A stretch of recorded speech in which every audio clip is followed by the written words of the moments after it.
Good morning, everyone, and thank you for joining us today. My name is Valérie Tétrault, and on behalf of Tennis Canada, it is my pleasure to welcome you to this press conference to recap the 2021 season of Tennis Canada and of tennis in Canada.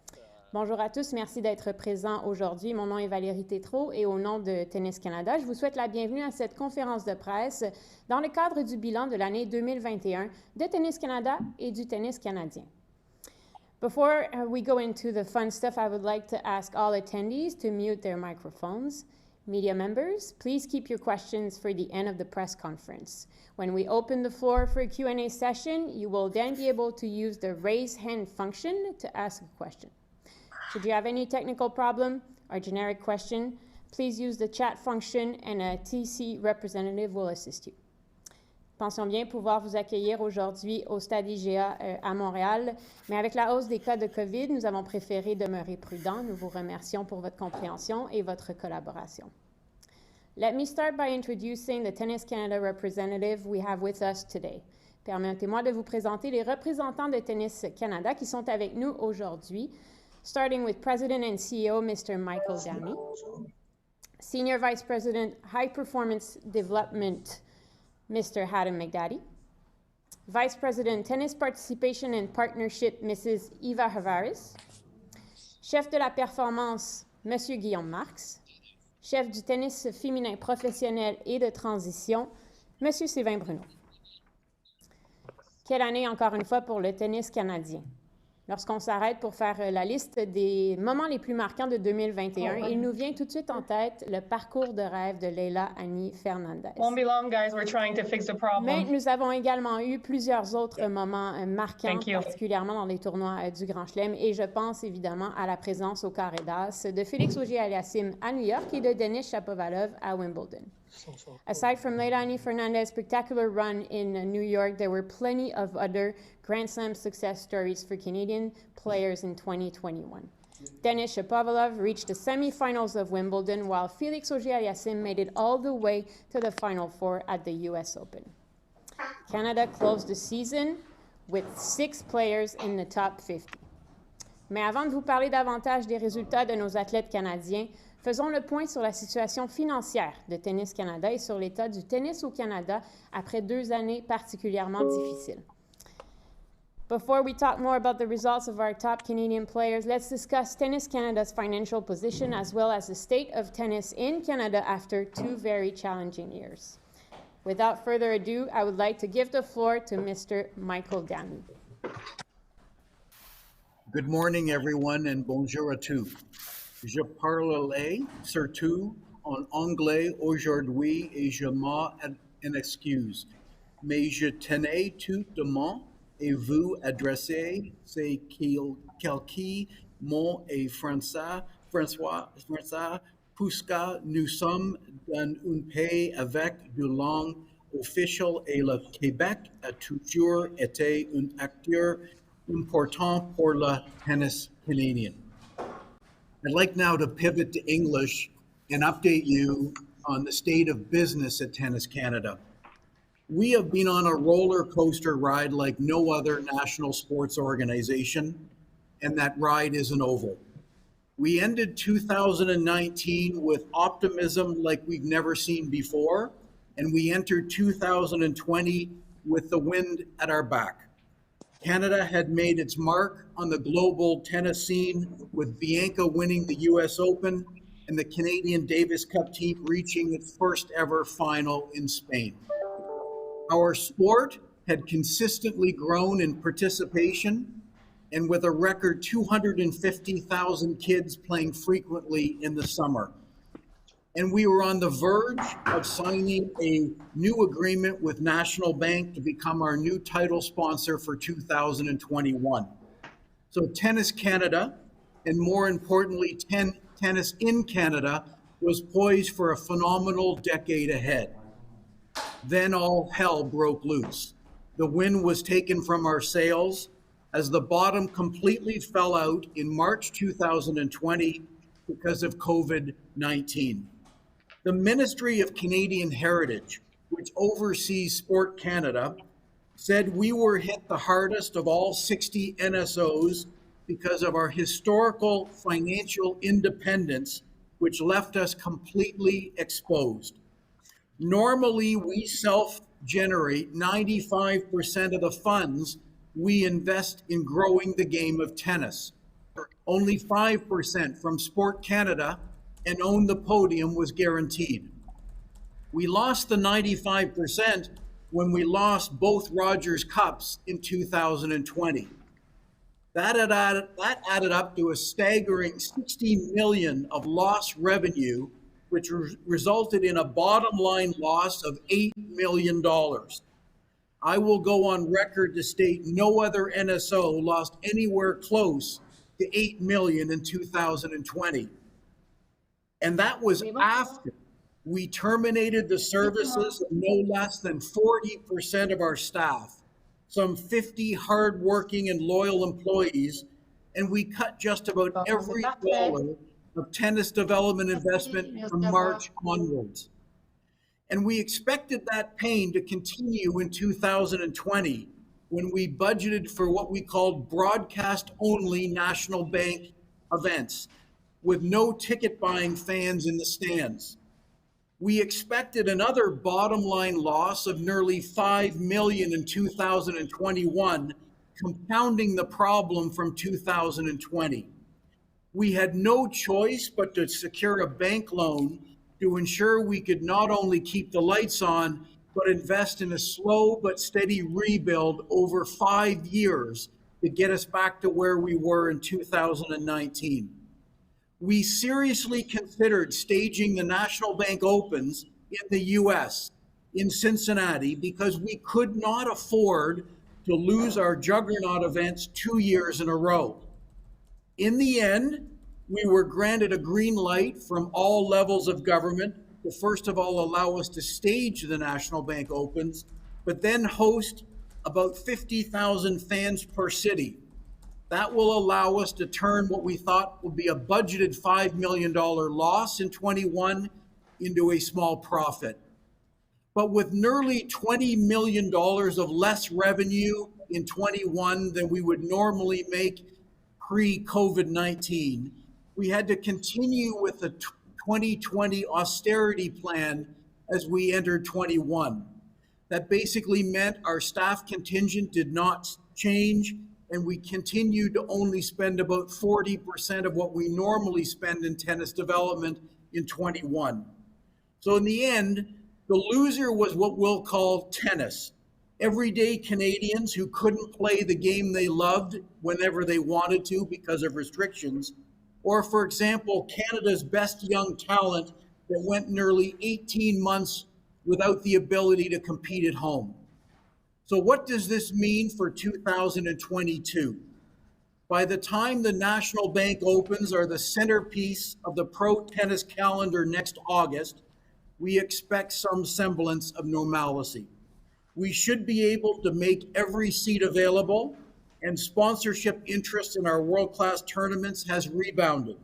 Not surprisingly, with 5 Canadian players in the top 25 and 6 in the top 50.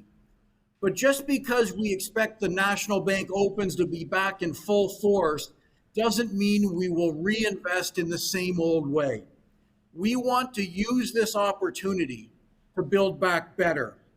To a certain degree, our pantry is empty, so we want to stock it differently, stock it better, stock it for the long haul with an eye on helping to create infrastructure like more year-round tennis facilities, capital investments that will keep on giving.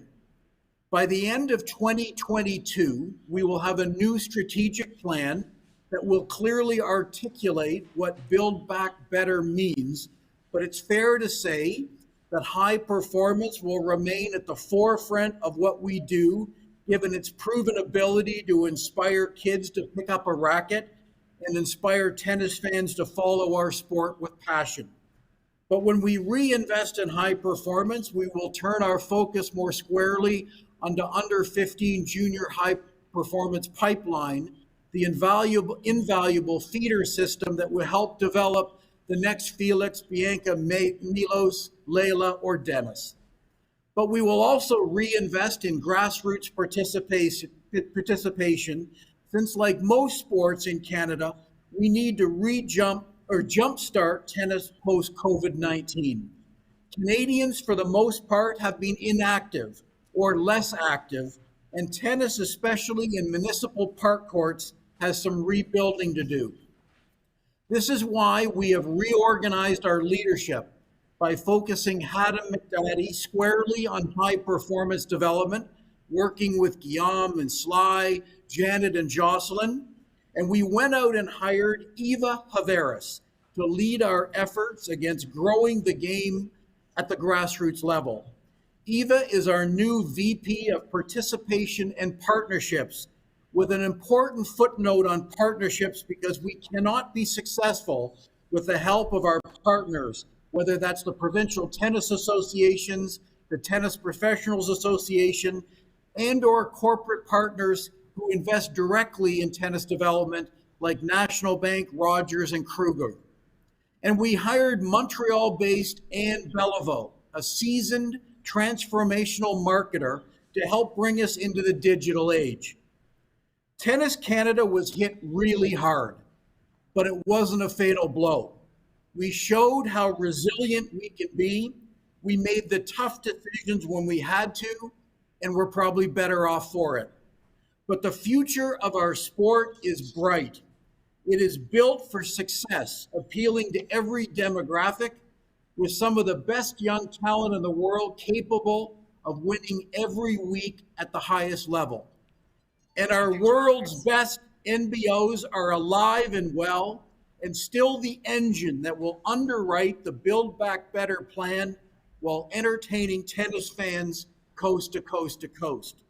So if I was placing a calculated bet, I'd bet on Canadian tennis and its lead supporter and facilitator, Tennis Canada. Merci beaucoup. Thank you very much, Michael. Just a quick note for the journalists joining us on Zoom. I know there were some technical issues when Michael started talking, but rest assured that we will have, you will have access to the whole press conference afterward on YouTube. So we will be in touch after the press conference.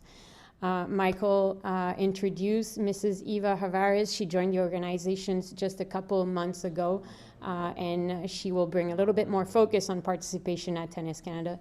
Eva, the floor is yours. Merci Valerie, merci Michael. I'm sure everyone can understand why I joined, given Michael's enthusiasm for the future. I think it comes across. So, hi everyone, bonjour à tous. À mon tour de m'excuser de faire ma présentation en anglais aujourd'hui, mais je peux commencer par me présenter en français. J'ai joint Tennis Canada il y a quelques mois et je suis très heureuse de me joindre à cette organisation qui compte sur une équipe de leadership de première classe. I'm excited to speak to you all today about the state of tennis in Canada, specifically around participation pre-COVID, post-COVID, as well as give you some highlights of all of the exciting things that are on the horizon for 2022, particularly in the area of year-round community tennis courts, under 12 participation, municipal tennis, and our equality strategy. I'll begin first with the state of tennis in Canada. Prior to the pandemic, participation in tennis and the popularity of our sport was growing rapidly in this country. The results of a nationwide independent study on the health of the sport done at the end of the 2018 season had demonstrated that during that year, nearly 6.6 million Canadians had played tennis at least once, which represented 18% of the population. In addition, 4.5 million Canadians had played the sport at least 4 times throughout the course of the year, which represented an increase of 15% compared to 2016. The popularity of the sport was also on the rise. In fact, nearly 60% of Canadians had said they were interested in tennis as fans, placing it in 5th position among the 14 sports tested, 1 spot higher than in 2016. Quebec led the country, with tennis having the 2nd best fan following behind hockey. Then we'll go to what happened during the pandemic. So after a decade of double-digit annual growth, a recent national independent study conducted among 1,500 Canadians indicated that tennis participation declined in 2021 due to a lack of access to tennis courts because of COVID-19 required closures. This was most evident across public park courts. In fact, and not surprisingly, the study showed that Canadians were less likely to participate in just about all sports due to severe COVID-19 impact. And as a result, incremental resources and efforts will be needed to help jumpstart our sport and encourage Canadians again to get active on public tennis courts, where 65% of historical play has taken place. We know from separate research that tennis clubs recovered very well over the final months of 2021. So the focus now needs to be working with municipalities and leveraging the fact that tennis is perceived to be a safe sport to play during COVID due to built-in social distancing. So what's next? Where do we go from here? The demand remains high for under 19 participation, greater accessibility to affordable year-round tennis courts across the country, and the opportunity to organize the unorganized tennis in municipal park courts. This makes us believe that the future remains bright for tennis participation in Canada. The pandemic may have temporarily taken the wind out of our sails, but the fundamentals of our sport are attractive. With the help of many delivery partners from our provincial tennis associations, our tennis development centers, clubs and coaches, and more, we know tennis will rebound better than ever. That said, there will be many important areas of focus in 2022. So let me highlight a few of those for you now. I'll start with the year-round community tennis courts program. This is presented by Rogers, one of our key partners. While it's been gratifying to see participation in our sport grow in the last decade, inspired by the global success of our Canadians currently playing on the ATP and WTA tours, there remains a dire shortage of publicly accessible year-round courts, especially when compared to other leading tennis nations. Canada has only 750 publicly accessible indoor courts across the country, which represents only one year-round court for every 50,000 Canadians. European nations, on the other hand, count one for every 15,000 or less. We believe tennis in Canada is world-class on many levels, but when it comes to year-round access to tennis, we lag behind most of the world. In 2021, Rogers became the presenting partner of this program. And Rogers' support in the form of much needed capital seed money aims to help build up to 160 new year-round courts at up to 30 new facilities over the next 7 years, and will help more municipalities across Canada provide affordable, accessible, year-round play on covered tennis courts in their community. In 2022, we're on track to help deliver 3 new facility projects with air-supported covers in 3 different provinces, and we're working with many municipalities at very different stages of development, so the pipeline is building. In 2022, we expect to add more staff bench strength to this important work stream, especially since active projects are spread across the country. One project that we wanted to highlight is the Pacific Tennis Centre. British Columbia is the fastest growing province in Canada in terms of tennis participation, with participation among children leading the way. But like the rest of the country, BC is grossly underserved for year-round tennis. Therefore, Tennis Canada is seeking a shared contribution of the federal and provincial governments to help deliver a Pacific Tennis Centre supporting tennis development across BC by 2023. The City of Burnaby has already committed high-value land at no charge to Tennis Canada and $6.5 million of site servicing cost coverage. Tennis Canada will also invest through reserve funding and has raised nearly $1 million from local donor pledges. The Pacific Tennis Centre will ultimately provide the Lower Mainland with 12 year-round tennis courts, plus 8 outdoor clay courts and 8 outdoor pickleball courts, making it by far the largest multi-court centre in all of Western Canada. We envision this facility as having 2 purposes. Number 1, It's a national resource for Tennis Canada, including its regional junior tennis program and the new home of Canada's only national high-performance wheelchair tennis program. And number two, this will be a community-serving hub that will provide affordable, accessible, inclusive recreational tennis for lower mainland residents and deliver customized tennis programming for all demographics, including those underserved. I'd like to move now to the U12 participation. Again, in collaboration with our partners at Rogers, Tennis Canada will focus on growing the game for U12 kids by relaunching our U12 pathway. The organization aims to provide a proper identity to the U12 pathway and allow better alignment, promotion, and comprehension of tennis for interested kids and their families.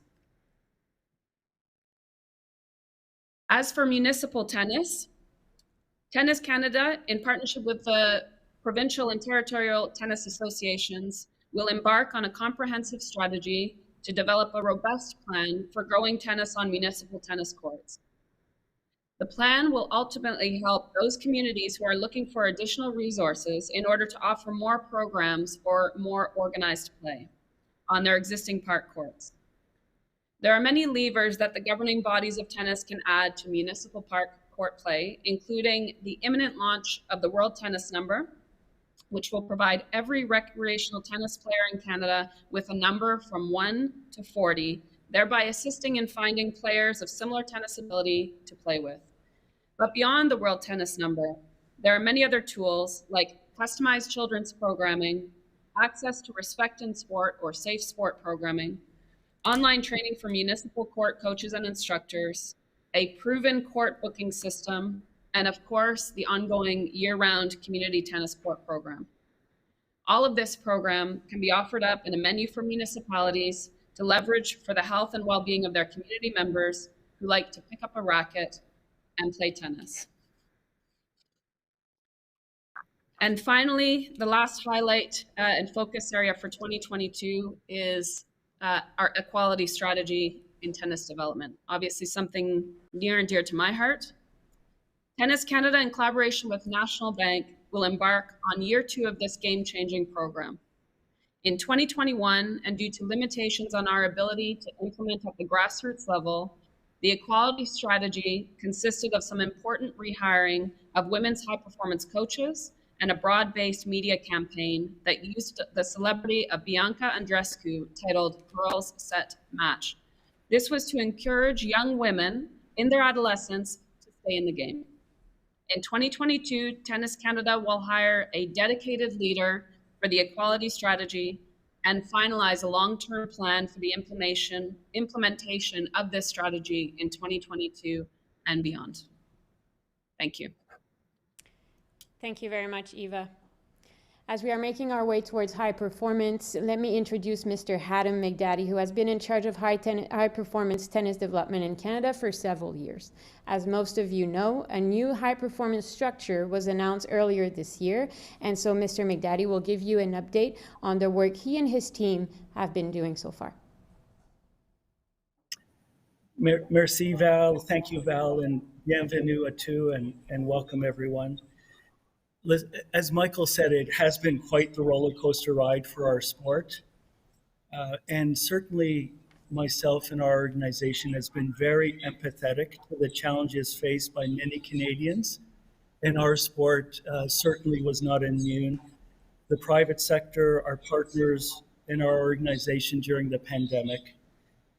And high performance for many of us creates inspiration and national pride watching all sports. I follow all Canadian sports and I love watching it. And in our case, it's an opportunity to grow tennis and really inspire Canadians, and is a priority for our organization, as Michael mentioned. The rise of Milos and Gini broke down barriers of belief to win at the highest level in singles at Grand Slams, followed by Vasek, Bianca, Dennis, Felix. And what Layla did at this year's US Open was remarkable. It was a magical, and just the way she did it as well. And Rob Shaw on our Paralympic side as well. They helped Canadians follow tennis, but also play tennis and pick up a racket and be more active. And they've been such great ambassadors, and they have so much character as athletes and human beings. And all of them collectively, through their hard work, built a culture of belief and winning for Canadian tennis.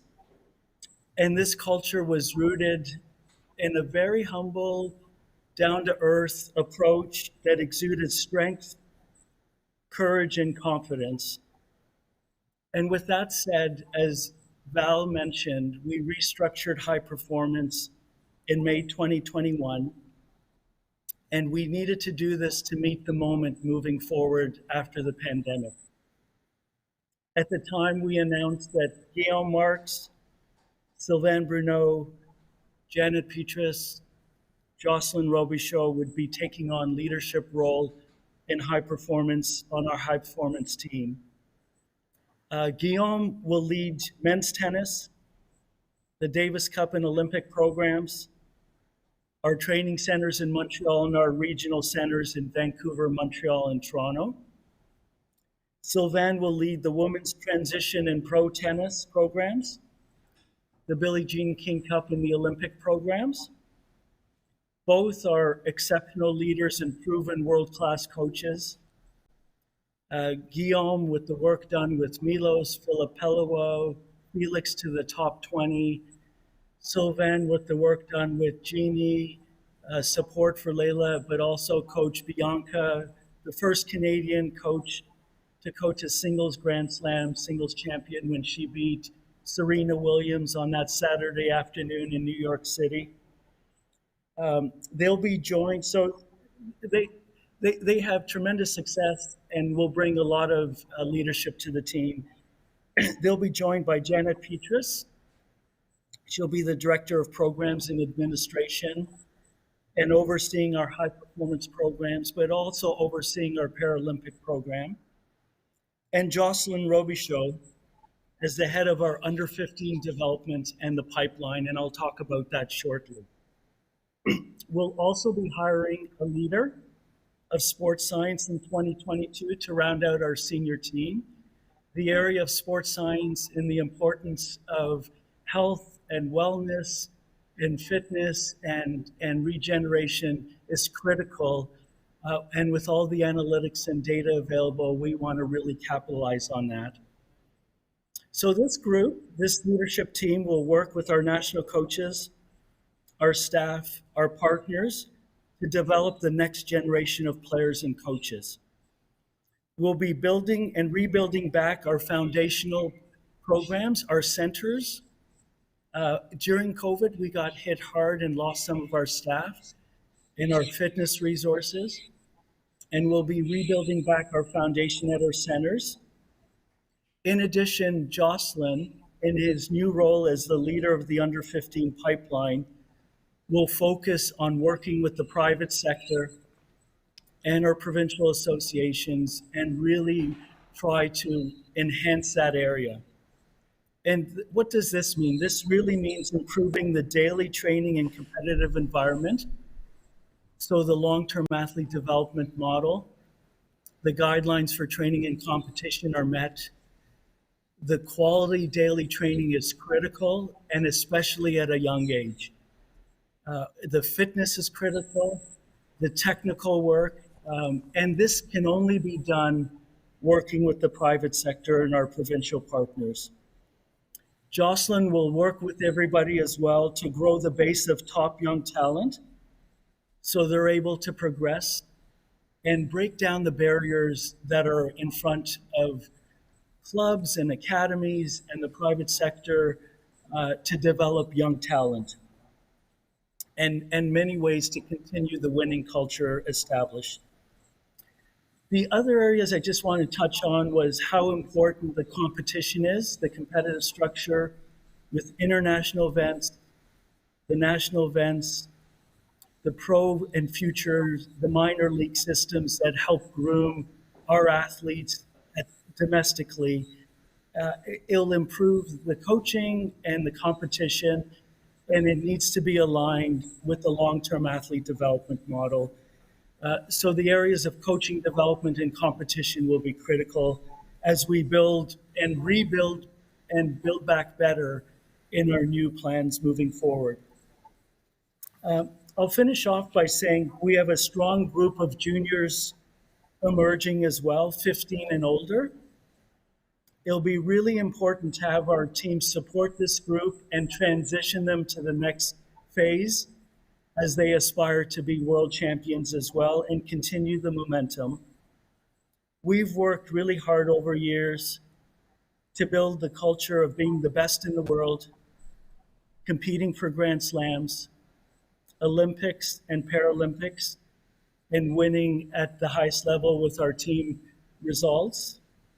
And we're really focused and driven to build off this culture and foundation to see Canadian high-performance tennis continue to make history, and the restructure in our team and the leadership team is ready for the challenge, and we're well positioned with superb experience and leadership.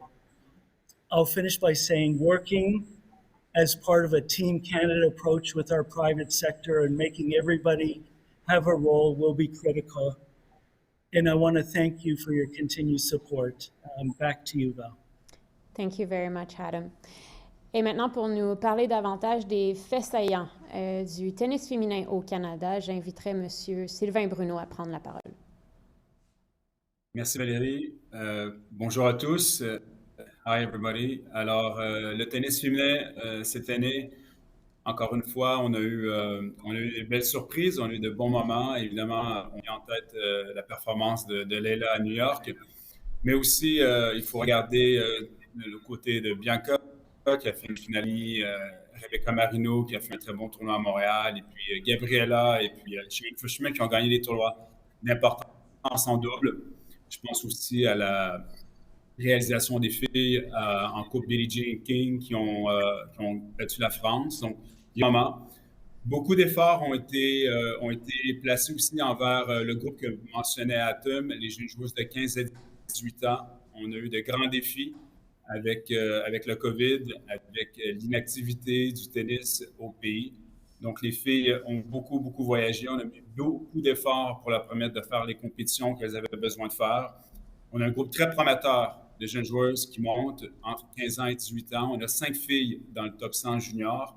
Donc, on veut faire en sorte qu'elles vont suivre les traces de Leila, Bianca, Eugénie et autres et avancer et réussir leur rêve. Si je regarde pour l'année, les objectifs, ce qu'on s'attend du tennis canadien, évidemment, si on pense à Bianca, on espère que tout va bien aller pour elle. C'est une année compliquée, avec beaucoup de difficultés lorsqu'on était un athlète canadien, avec les quarantaines au retour de la maison. Lorsqu'on pense aussi en Australie, à Madrid, les complications qu'elle a eues avec le COVID, son retour à l'inactivité. Donc, c'était une année compliquée. Donc, on souhaite qu'elle va refaire sa santé. Sur le plan physique, les choses sont bien, mais aussi le repos et tout, et revenir en force. C'est une joueuse de grand talent et on sait qu'elle est capable de grandes choses. Donc, je suis quand même très heureux de la revoir, pas en Australie, mais un peu plus tard cette année, et faire de grandes choses. Du côté de Leila, as far as Leila is concerned, I've been in touch, mostly with her dad. He tells me it's beautiful to watch her train. She is going at it every single day. She's up at 6:30 and she has full days, and she's been incredible with her work. Now, we know it's free. We've seen it over and over again when you are so young and you have such great results and so much attention, and with everything that comes with it.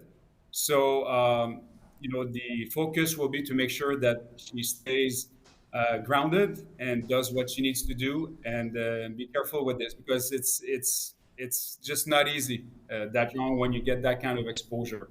But she's got a great head on her shoulders. Her dad is doing good work around her, and I'm confident that things will go very smooth for her in the next year. I spoke with Jeannie yesterday. Very good news, de très bonnes nouvelles de ce côté. Elle mentionnait qu'elle a vu son médecin, elle a eu de très, très bons résultats. Les choses sont très optimistes.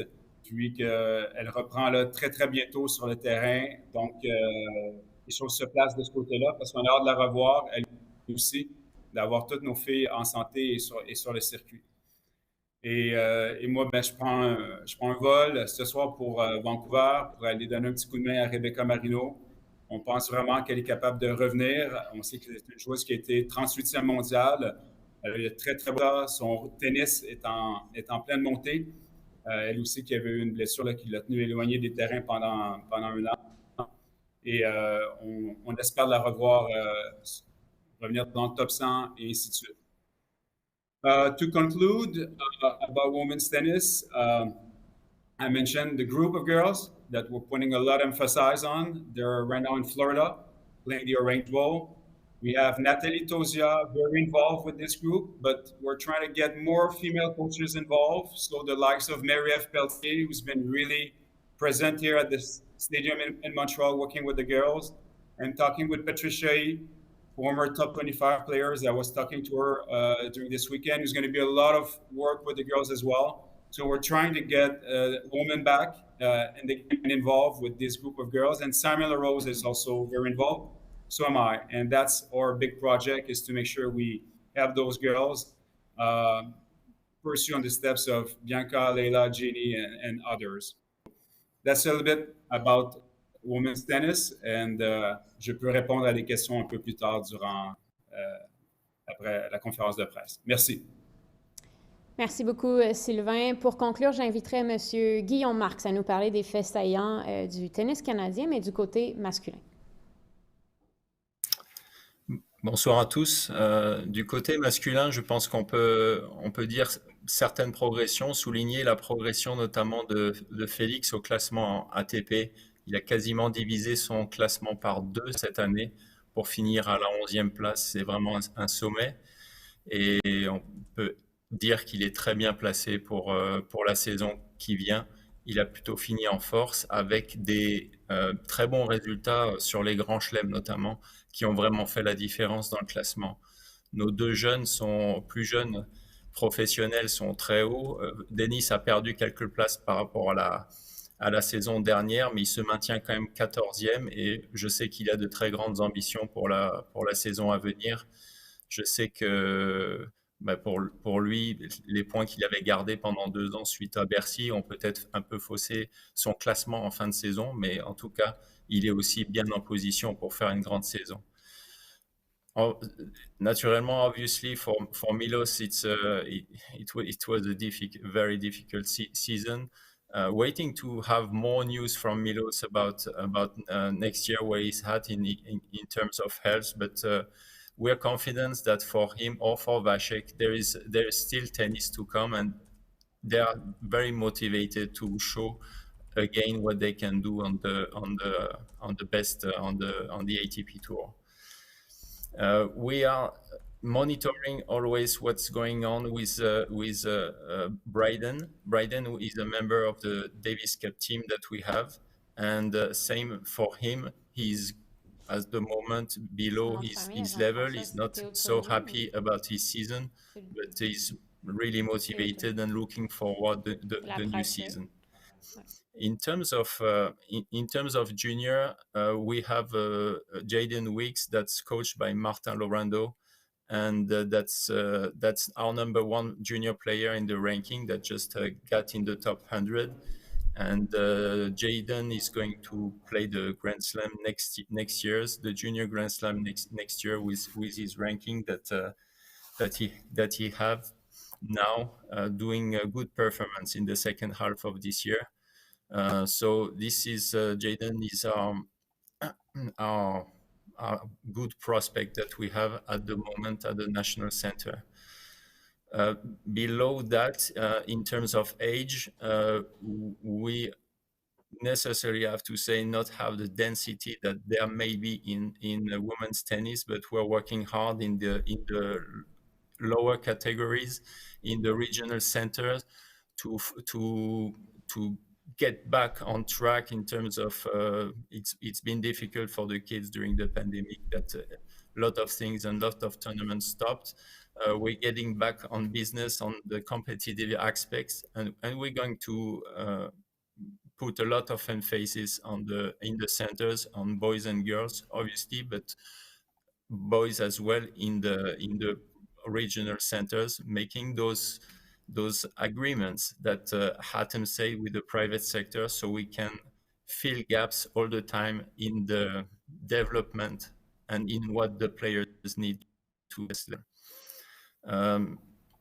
That's it from my end, Valérie, if you want to take back or ask some questions.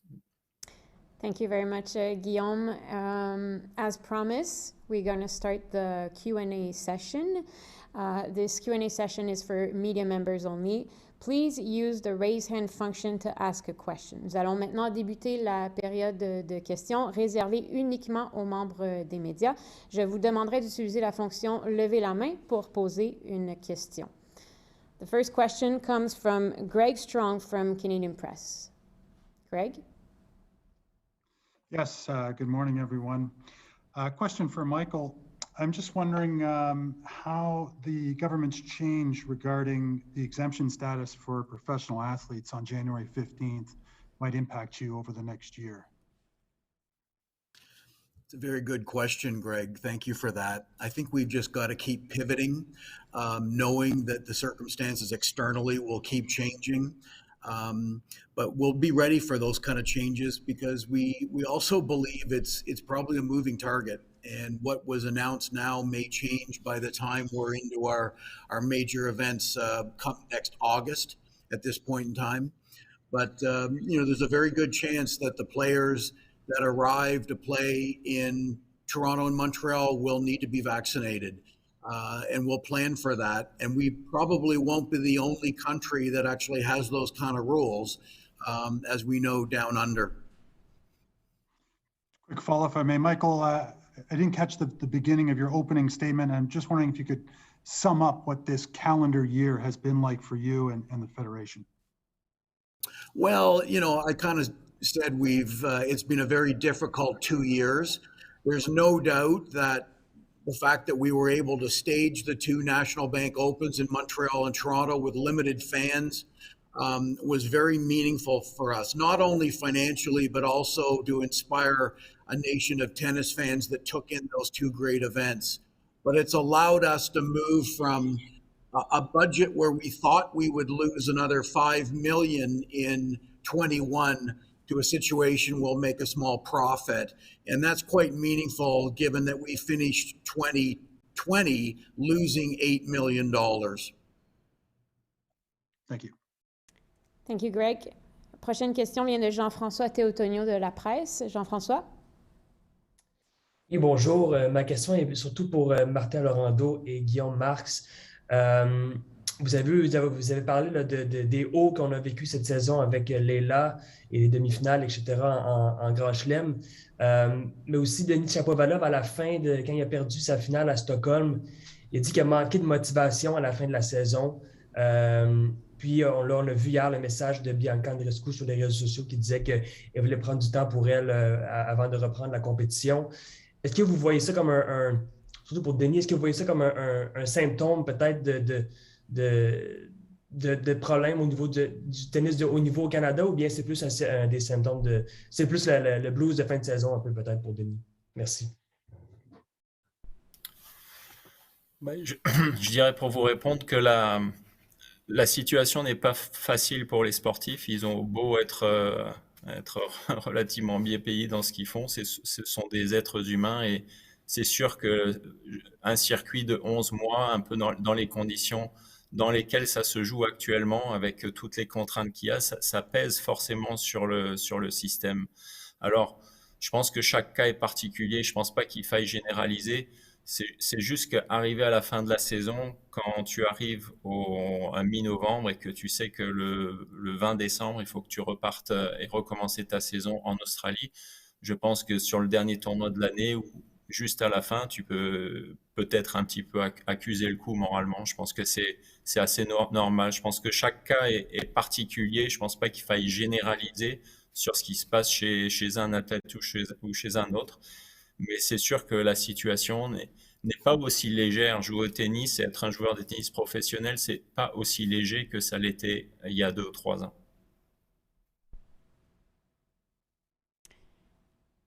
Est-ce que j'ai répondu à votre question? Est-ce que tu avais Oui, une autre merci, c'est question? gentil. Parfait. Non, ça va, mais peut-être Sylvain sur Bianca là, qui ne reprend pas la compétition. Est-ce que elle a tout dit ce qu'elle avait à dire dans son message ou est-ce que ça rejoint un peu ce que Denis a vécu à la fin de la saison?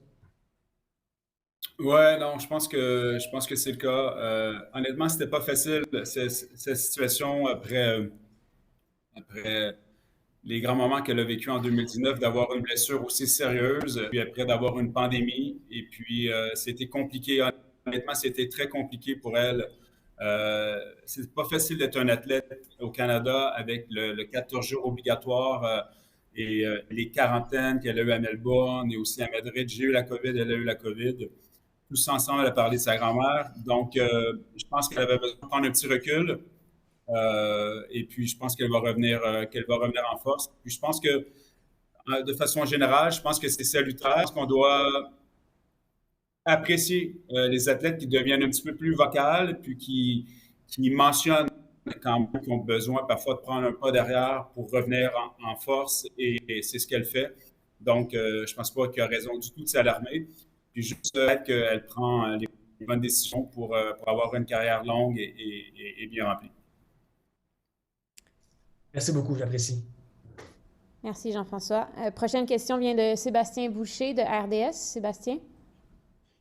Oui, première question pour Sylvain. C'est dans le même sens, tu viens d'aborder la situation de Bianca. Je voulais savoir, on sait que tu as été longtemps impliqué dans sa carrière. Est-ce que tu es encore en contact avec elle? Est-ce que tu as été consulté justement dans les dernières semaines, les derniers mois?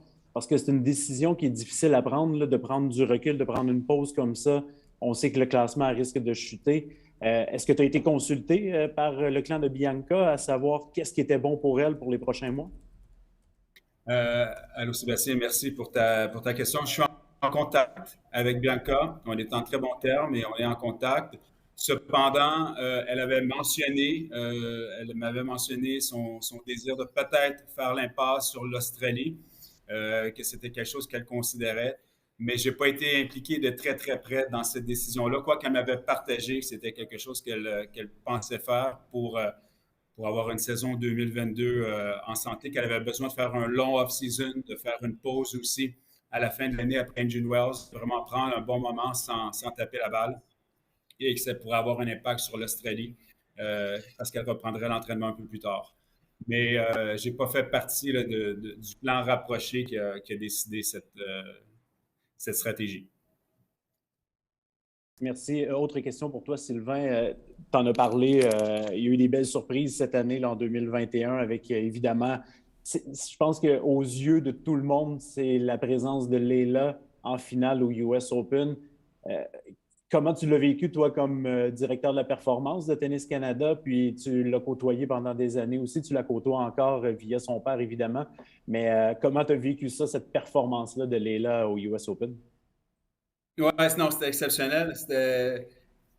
Ça nous a tous pris un petit peu par surprise. On dit tous qu'on voyait Leila faire de grandes choses en tennis, puis qu'elle était en pleine ascension, mais quand même, là, c'était un coup d'éclat. Puis on ne s'habitue pas, hein, parce qu'on a eu Eugénie qui a fait des résultats comme ça. On a eu Bianca aussi à New York, et puis là, de voir Leila, c'était incroyable parce qu'on l'a vu tout jeune. Je me rappelle ici au Tennis 13 à Laval ou au centre ici à Montréal. Et c'est une fille qui est tellement dans son truc, qui est tellement passionnée par son sport, déterminée, puis de l'avoir avancé comme ça, puis de réussir des grandes victoires et d'enchaîner. Je ne peux pas dire qu'on s'habitue, on en veut plus, on veut voir davantage de joueuses canadiennes qui vont réussir ça. Je peux dire que c'était fabuleux. C'était 2 semaines. Je n'étais pas à New York. Je pense en 25 ans, la première fois, je n'étais pas à New York. Donc, je regardais les matchs à la télévision. Et puis, j'étais comme tout le monde, un fan de tennis, super excité. Puis, j'étais très, très content pour elle.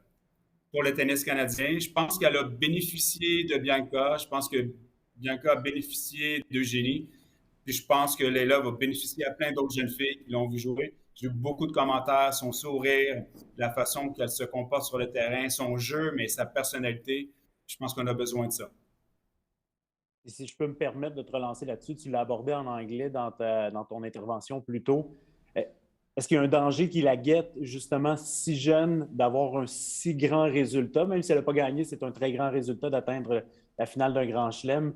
Est-ce qu'il y a un danger qui la guette elle semble être très terre à terre, mais est-ce qu'il y a quand même un danger qui la guette en ce moment?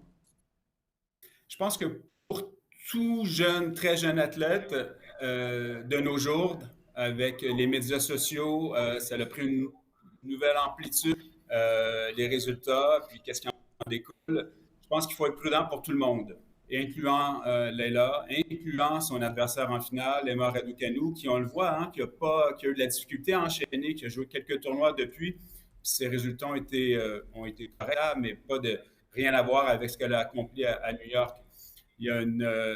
Ça fait partie de l'enjeu, ça fait partie d'avoir des résultats comme ça. Puis je pense qu'il faut être bien averti, bien conseillé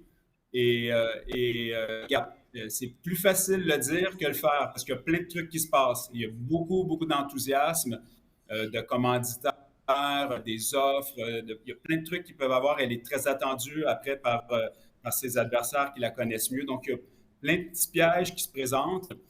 J'ai eu beaucoup de conversations avec son père, plusieurs depuis New York, et puis j'ai un très bon sentiment qu'ils font bien les choses. Mais quand même, elle va arriver en Australie, puis les yeux vont être tournés sur elle beaucoup plus que l'an dernier, puis il va y avoir une petite pression additionnelle, c'est certain. Merci Sylvain, merci Sébastien. Next question comes from Ben Lewis from Matchpoint Canada. Hi, this is a question again for Sylvain. Sorry, Sylvain, you're getting all the questions right now. I just wanted to clarify, since you said it in French, and my French isn't very good, but you mentioned having a recent conversation with Jeannie Bouchard, and it's sounding optimistic. Can you clarify, is there an exact timeline when she plans to, I guess, return to the court in 2022? Do you know? No. She mentioned she'll be here later this year, during the holidays, and maybe we could go back on court, that sort of things. I think she needs to be very, very careful with this. We know shoulder injuries. It looks really good from what she told me. She has some really good, but she needs to go very slowly and progressively back at it. She's been extremely good with her rehab and her fitness and everything. And now it's the nice transition to the tennis court, but it's not possible to say at which point she'll be back competing. Not yet. We need to be patient. Okay, thank you. And I just have one follow-up question, and I'm not sure who wants to field the answer for this one. It was a question about infrastructure. I recently spoke with a rather high-profile tennis coach named Tony Roth, and he expressed the desperate need for more indoor facilities in our nation's capital, Ottawa. Is there anything in the works in the immediate future for more indoor facilities for Ottawa, which did lose a major club in the Ottawa Athletic Club, which did close down? Michael, do you want to answer this one? Yeah, so another good question, and actually good on Tony to have that conversation, because it is unfortunate that one of the biggest cities in the country, that being Ottawa, is short of year-round tennis courts. All I'll say is I know that Anita Camella, who works in new facility development for us, is in a series of discussions with potential opportunities in Ottawa. But unfortunately, there's probably not a short-term answer to that issue of the loss of the club. But we're doing everything we possibly can to work with local groups to see if we can get one to fruition. Thank you, Michael. Thank you, Ben. Prochaine question vient de Jessica Lapinski du Journal de Québec. Jessica? Oui, merci. Mais ma question est pour Sylvain aussi, un peu en follow de ce que tu viens de te faire demander. Là, plus tôt cette année, Eugénie nous avait dit qu'elle visait l'Australie. J'imagine que c'est plus du tout dans les plans. Et je me demandais si elle était un peu dans les temps là, concernant sa réhabilitation, là, concernant ce qui avait été peut-être évoqué au début par ses médecins, si tu as de l'information là-dessus. Je pense que l'Australie, c'est trop serré, c'est certain. Et par rapport à les commentaires qu'elle m'a donnés, c'est que les médecins étaient super contents de comment les choses s'étaient passées, le rehab avec son épaule, l'état et tout. Et puis que c'était très, très positif. Elle était super contente là, de pouvoir reprendre l'entraînement parce que c'est long quand même, c'est plusieurs mois de d'exercices pour se préparer à revenir sur le terrain. Et puis, c'est une joueuse de tennis avant tout, donc elle a hâte de reprendre. C'est très, très bientôt. Et puis, c'est positif, mais c'est certain que l'Australie, ça va être trop tôt en janvier, selon moi. Elle ne l'a pas confirmé, mais je pense que ça va de soi. Merci beaucoup. Merci, Bienvenue. Jessica. Merci, Sylvain. Next question comes from Greg Strong from Canadian Press. Greg?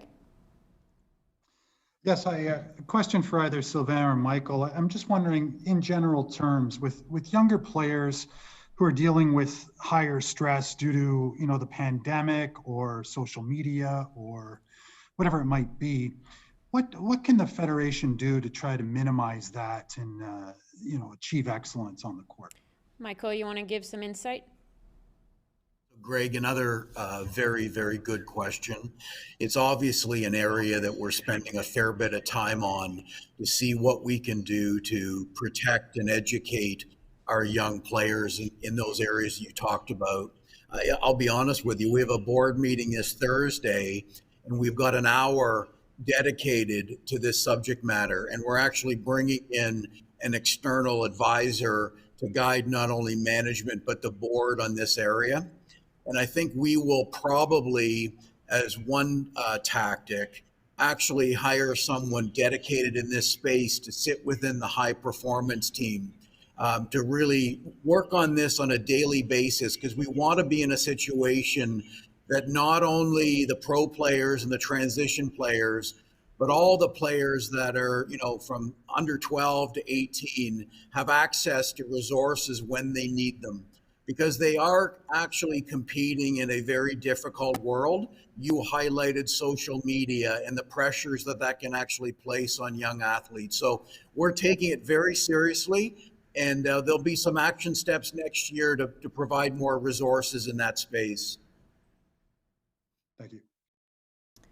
Thank you, Greg. Again, if you have a question, please use the raise hand function. La prochaine question vient de Sébastien Boucher de RDS. Oui, merci Valérie. Guillaume, prochaine question pour toi. Parlons d'un joueur que tu connais très bien, que tu as côtoyé pendant des années. Je suis certain que tu es encore en contact avec lui à l'occasion. Félix, sa performance, entre autres, au US Open a été un peu effacée, je dirais, par la performance de Leila qui s'est rendue en finale. Mais comment tu qualifierais, tu as parlé de progression tout à l'heure, mais comment tu qualifierais la saison que Félix vient de connaître? Je dirais que c'est une saison très encourageante pour la suite, parce qu'il a montré, comme je disais un peu tout à l'heure, de la régularité sur des très grands tournois. Donc, je pense que l'étape quand même pour lui, après, c'est de performer un peu mieux dans les Master 1000, éventuellement dans les autres tournois plus petits ATP, dans les 500 et 250 aussi. Mais vraiment, quand tu as des performances régulières dans les grands chelems et que tu vas quasiment, tu vas dans le dernier week-end, c'est vraiment très encourageant. Donc, lui, il se place 11e actuellement. Je trouve que c'est vraiment une progression très encourageante pour lui là. Et puis en termes de jeu, je pense qu'il y a quand même beaucoup de solidité là sur la deuxième partie de saison qui s'est manifestée dans son jeu. Il avait tendance quand même à aller un peu rapidement à la faute sur certains matchs. Et puis en deuxième partie de saison, c'est vraiment quelque chose sur laquelle il a bien tenu avec les meilleurs sans pour autant perdre d'efficacité sur sa première balle, ce qui pour lui est primordial. Donc vraiment une saison où il se place bien, très encourageante, je dirais. Et un mot sur Denis, qui est toujours 14e au monde. Écoute, ça n'a pas été une vilaine saison. Évidemment, il a atteint la finale à la fin de la saison à Stockholm. Si je ne me trompe pas, il y a 2 finales lui aussi, tout comme Félix. Un mot sur sa saison qui a peut-être été un peu moins, je dirais, flamboyante que Félix, moins marquante que Félix, mais quand même, c'est une très bonne saison. On a tendance à l'oublier pour Denis Shapovalov aussi. Non, c'est une très bonne saison. Maintenant, c'est sûr qu'un joueur, ce qu'il veut, c'est toujours progresser et améliorer son classement. Alors, je pense que Denis, c'est ça aussi qu'il avait en tête, c'est de se donner du temps un peu à la fin de l'année là pour récupérer, pour bien partir, parce qu'il est peut-être arrivé un peu brûlé sur la fin. Et peut-être qu'il lui a manqué un peu de fraîcheur justement pour aller chercher le top 10. Et je pense que c'est ça qu'il visait pour décourter un peu sa saison sur la fin pour passer à l'année prochaine. Non, je pense que c'est une bonne saison, mais je pense c'est quelqu'un de très ambitieux et je pense qu'il avait envie de faire encore mieux. Merci beaucoup, Guillaume, et merci, Sylvain, pour tout à l'heure aussi. Très apprécié. Merci beaucoup, Sébastien. This is what concludes this press conference. Thank you, everyone, for attending today. If you wish to conduct some individual interviews, please reach out to the communications team. We are therefore already looking towards 2022, which will get underway in just a few weeks. I would like to take this opportunity to thank all the media members for the great coverage that you've been giving to all Canadians throughout the year. It is always a pleasure to collaborate with you, and we look forward to working with you in 2022. J'aimerais remercier d'abord nos intervenants aujourd'hui, mais vous tous et particulièrement les membres des médias pour la très belle couverture du tennis que vous donnez à tous les Canadiens tout au long de l'année. Toujours un plaisir, évidemment, de collaborer avec vous et nous avons déjà hâte de travailler avec vous en 2022. On this note, happy holidays to everyone, joyeuses fêtes et à bientôt.